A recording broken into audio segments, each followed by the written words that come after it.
விஜய் கட்சி தொடங்கிய அன்னைக்கே பிறப்புக்கும் எல்லா உயிர்க்கும்னு சொன்னாலேயே விஜய் மேலே எனக்கு ஒரு மரியாதை வந்துச்சு.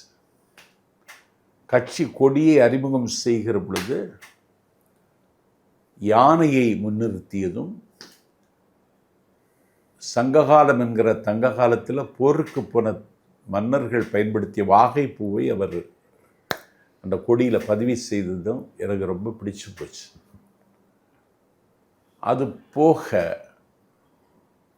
அவருடைய பயணம் எந்த திசையை நோக்கி போகும்போது அதிலேயே அவர் சொல்லிட்டார்.